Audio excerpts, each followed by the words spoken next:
Pernah nggak sih kalian kepikiran seberapa cepat akal sehat sekelompok manusia bisa hilang total cuma karena ego kelompok dan provokasi? Gini rekan analis, manusia itu secara psikologis punya bakat alami buat pakai topeng di kehidupan sosial mereka. Kita bisa kelihatan ramah, sopan, dan taat aturan kalau lagi sendirian atau di kantor. Tapi, begitu seseorang melebur ke dalam lautan massa yang lagi beringas, topeng itu bakalan lepas.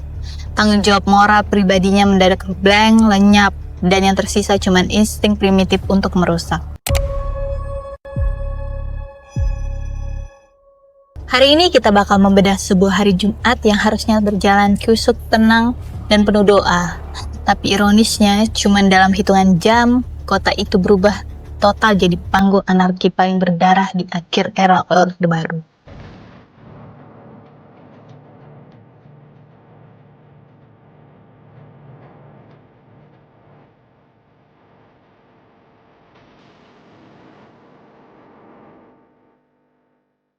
Hai geng, selamat datang kembali ya di channel Histoporia. Bagi kalian yang baru saja berkunjung ke channel ini, perlu kalian ketahui bahwa channel ini akan mengulas berbagai hal, kisah, kasus, misteri, hingga sejarah. Gimana nih isi kepala kalian hari ini? Masih waras nggak? Pastilah, masa enggak? Karena berapa menit ke depan kita bakal masuk ke sebuah lini masa kelam yang jarang banget dibahas secara terbuka. Tragedi Jumat Kelabu Banjarmasin 1997. Pagi itu di Banjarmasin, Kalimantan Selatan, semua orang sebenarnya beraktivitas normal kayak hari-hari biasanya.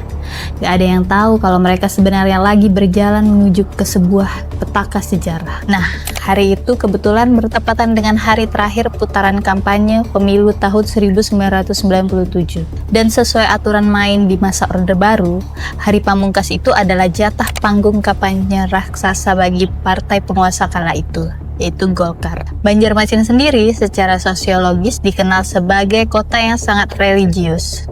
Warganya itu benar-benar menjunjung tinggi ketenangan dan kekusyukan ibadah. Tapi sejak pagi, ribuan massa kampanye udah memadati jalan-jalan protokol. Mereka konvoi pakai motor dengan knalpot yang sengaja dibikin bising. Disinilah letak anomali psikologis awalnya. Alih-alih menurunkan ego kelompok buat menghormati kultur kota, masa konvoi ini malah tetap bergerak agresif di sekitar jalur rumah ibadah. Justru di jam-jam yang paling krusial. Pergeseran waktu menuju siang inilah yang mulai memicu gesekan ego yang tipis banget di tengah masyarakat. Petaka itu dimulai tepat ketika ibadah sholat Jumat lagi berlangsung di Masjid Agung Al-Jihad, pas di jantung kota. Coba kalian bayangin deh gimana seramnya. Di saat jemaah di dalam masjid lagi sujud dan kusyuk, di luar sana rombongan konvoi motor justru melintas tepat di depan masjid sambil sengaja menggeber-geber suara knalpot sekencang mungkin. Petugas keamanan masjid sebenarnya udah mencoba memberikan isyarat sopan, minta tolong baik-baik supaya laju kendaraan diturunkan demi menghormati jalannya ibadah. Tapi tanggapannya diduga kuat ada oknum peserta kampanye yang malah memberikan reaksi menantang. Bukannya mikirin ketertiban kayak logika manusia normal, ego kelompok mereka malah meledak.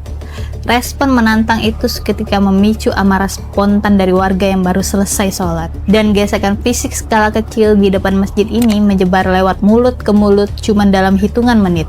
Memicu apa yang kita sebut sebagai solidaritas massa yang salah arah. Dalam ilmu psikologi massa, inilah momen di mana fenomena itu bekerja. Begitu orang melebur dalam kelompok anarkis yang besar, tanggung jawab moral pribadi mereka mendadak hilang. Gak ada lagi rasa bersalah. Kemarahan itu bergeser jadi aksi anarki massal yang mengerikan dan gak bisa lagi dibendung. Massa mulai merusak atribut politik, membakar kendaraan sampai merembet ke fasilitas pabrik, ruko, dan hotel-hotel besar. Puncaknya massa mengepung dan membakar Mitra Plaza, pusat perbelanjaan terbesar dan paling modern di Banjarmasin waktu itu. Celakanya rekan analis, di dalam mall itu masih ada ratusan pengunjung dan pegawai yang terjebak loh. Sistem kelistrikan mall mati total, mengubah gedung megah itu mendadak jadi jebakan maut yang dipenuhi karbon monoksida. Melihat kondisi kota yang lumpuh dan membara layaknya lautan api, pemerintah pusat akhirnya mengambil tindakan ekstrim. Mereka menerjunkan pasukan militer bersenjata lengkap yang didatangkan langsung pakai pesawat Hercules. Pasukan militer ini langsung melakukan penyisiran taktis ke berbagai sudut kampung buat meredam massa dan membubarkan kerumunan. Kota Banjarmasin ketika itu berubah menjadi kota mati yang mencekam di bawah aturan jam malam. Berhasil dikendalikan secara penuh keesokan harinya, barulah proses evakuasi korban dimulai. Dan ya, ilmu forensik berserta fakta di lapangan gak akan pernah bisa bohong. Jasad-jasad ditemukan menumpuk di dalam puing reruntuhan bangunan Mitra Plaza, terutama di area bioskop dan swalayan. Data resmi mencatat angka korban jiwa yang sangat mencengangkan. Diperkirakan ada sekitar 140-an hingga ratusan jiwa yang dinyatakan meninggal dunia akibat terjebak dan terbakar di dalam gedung. Mayoritas korban ditemukan dalam kondisi yang sangat sulit dikenali, meninggalkan duka yang luar biasa mendalam bagi ratusan keluarga. Sebagian besar jenazah tanpa identitas ini akhirnya terpaksa dimakamkan secara massal di pemakaman setempat. Sebuah akhir yang harus dibayar sangat mahal untuk sebuah kerusuhan yang dipicu oleh ego kelompok. Rekan analis, peristiwa Jumat Kelabu di Banjarmasin 1997 ini adalah tamparan yang keras banget bagi kompas moralitas kita sebagai manusia. Tragedi ini jadi bukti nyata kalau amarah massal yang dibalut ego kelompok pada akhirnya cuma bakal mengorbankan nyawa orang-orang yang gak bersalah dan gak tahu apa-apa. Makanya jangan pernah biarkan akal sehat dan hati nurani kalian dikendalikan penuh oleh provokasi orang lain, terutama di tengah situasi politik yang memanas. Di akhir video ini aku gak mau mengambil kesimpulan moral yang klise. Jadi aku cuma mau memberikan satu pertanyaan dilema psikologis buat isi kepala kalian masing-masing. Jika seandainya kalian berada di tengah situasi chaos, di mana semua orang di sekitar kalian mendadak bertindak anarkis atas nama solidaritas kelompok, apakah kalian punya keberanian mental untuk tetap diam dan berpikir secara logis?